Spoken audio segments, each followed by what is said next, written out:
Hello বন্ধুরা, কেমন আছো? আজকে আমরা দি অ্যাপথকেরি ডায়েরিসের সিজন 2 এর একদম লাস্ট এপিসোডটি কভার করব। এর আগে 10টা এপিসোড যারা দেখেনি, লিংক ডিসক্রিপশন বক্সে দেয়া আছে। তাহলে শুরু করা যাক। এই এপিসোডটির নাম হলো দি বিগিনিং। বন্ধুরা, দি অ্যাপথকেরি ডায়েরিসের সিজন 2 এর এই 24তম পর্বটি ছিল পুরো সিজনের একটি মাস্টারপিস সমাপ্তি। মা মাও এবং মাস্টার জিশির সম্পর্কের বিবর্তন এবং বড় ধরনের কিছু রাজনৈতিক মোড় এই পর্বে দেখা যায়। তাহলে শুরু করা যাক। পর্বের শুরুতে দেখা যায় যে বিদ্রোহ দমনের পর শি ক্ল্যানের অর্থাৎ শি পরিবারের কেল্লা থেকে শিশুদের এবং মা মাওকে উদ্ধার করা হয় এবং তাদেরকে একটি রুমের মধ্যে রাখা হয়। এরপরে যুদ্ধের ক্লান্তি আর দুশ্চিন্তা নিয়ে মাস্টার জিনসি মা মাওয়ের কাছে ফিরে আসে। এরপরে তাদের মাঝে কিছুটা গভীর রসায়ন ফুটে ওঠে। মা মাও তখন দেখে যে মাস্টার জিনসির গালে একটি নতুন ক্ষত হয়েছে, যেটি বন্ধুরা লোলান দিয়েছিল। এটি আমরা এর আগের এপিসোডে দেখেছিলাম। সেটি দেখে মা মাও বিমর্ষ হয়ে যায়। মা মাও ভেবেছিল যে মাস্টার জিনসির রূপ হয়তো নষ্ট হয়ে গেছে। এরপরে মা মাও মাস্টার জিনসিকে সান্ত্বনা দেয় এবং বলে যে তার রূপের চেয়ে তার কাজের গুরুত্ব বেশি। কথা বলার সময় এক পর্যায়ে মাস্টার জিনসি মা মাওয়ের অনেক কাছে চলে আসে। তখন মাস্টার জিনসি মা মাওয়ের ঘাড়ে একটি কামড় দেয়, যা আমরা লাভ বাইট বলেও চিনে থাকি। এটি মূলত মাস্টার জিনসির পক্ষ থেকে মা মাওয়ের ওপর তার অধিকার বা গভীর অনুরাগের একটি প্রতীক ছিল। মাস্টার জিনসি যখন মা মাওকে কিস করতে যাচ্ছিল, তখন মা মাও খেয়াল করে যে তার পাশে থাকা ওই মৃত 4টি বাচ্চার মধ্যে একটি বাচ্চার জীবিত হয়ে গেছে। বন্ধুরা, লোলান আসলে বিষের বদলে ওষুধ দিয়েছিল ওই 4টি বাচ্চাকে। এটি এমন এক ধরনের ওষুধ যা খেলে কোনো ব্যক্তির কয়েক ঘন্টার জন্য তার শরীরের সকল কার্যক্রম বন্ধ হয়ে যায় এবং তাকে একদম হুবহু মৃত মানুষের মতো দেখায়, যা আমরা সিজন 2 এর মাঝামাঝি সময়ে সুইরাইকেও এই ওষুধটি সেবন করতে দেখেছিলাম প্যাভিলিয়ন থেকে পালানোর সময়। এরপরে একে একে ওই 4টি বাচ্চার প্রাণ ফিরে আসে। তখন মা মাও দ্রুত গিয়ে তাদের দেখভাল করা শুরু করে।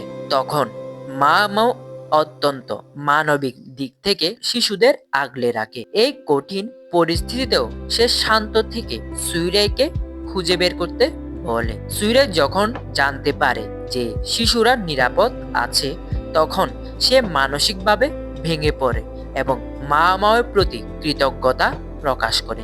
এরপরে আমাদেরকে প্রাসাদের ভেতরে বড় ধরনের উৎসবের আমেজ দেখানো হয়, যেখানে কনসর্ট গিয়োকোর পুত্র সন্তান জন্ম দেওয়ার পর তাকে আনুষ্ঠানিকভাবে সম্রাজ্ঞী হিসেবে ঘোষণা করা হয়। তার নবজাতক পুত্রকে ক্রাউন প্রিন্স হিসেবে স্বীকৃতি দেওয়া হয়, যা প্রাসাদের ক্ষমতার ভারসাম্য পুরোপুরি বদলে দেয়। মা মাও তার প্রিয় লেডি গিয়োকোর এই সাফল্যে খুশি হয়ে ওঠে। পুরো সিজন জুড়ে লাখান ও মা মাওর যে তিক্ততা ছিল, এই পর্বের শেষে তাতে কিছুটা কোমলতা দেখা যায়। লাখান দূর থেকে তার মেয়েকে অর্থাৎ মা মাওকে পর্যবেক্ষণ করে এবং তাদের মাঝে সরাসরি কথা না হলেও একটি নীরব স্বীকৃতির আবহ তৈরি হয়।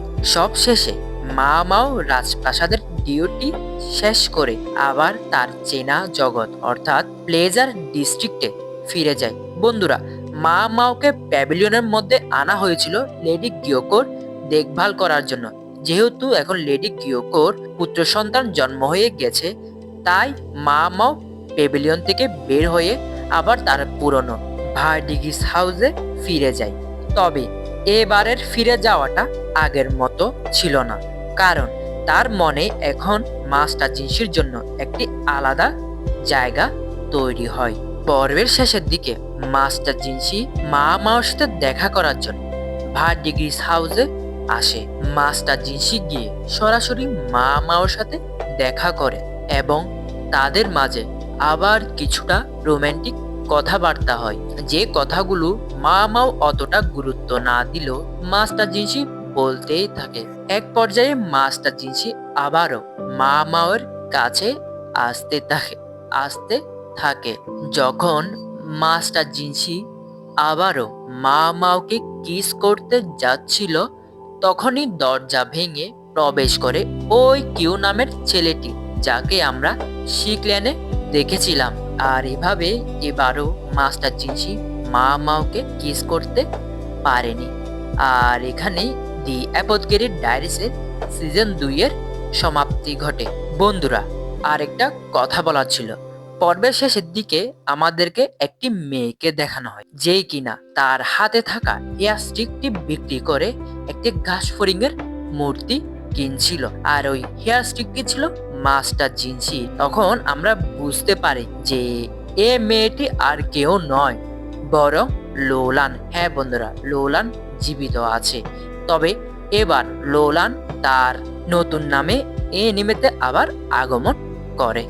আর নতুন নামটি হলো তামামো। বন্ধুরা, এই সর্বশেষ এপিসোডটি কেমন লেগেছে অবশ্যই কমেন্ট করে জানাবে। আর যদি ভিডিওটি ভালো লেগে থাকে অবশ্যই একটি লাইক করবে। ততদিন এই চ্যানেলটিকে সাবস্ক্রাইব করে এই চ্যানেলটির সাথে থাকতে হবে। আপাততের জন্য গুড বাই।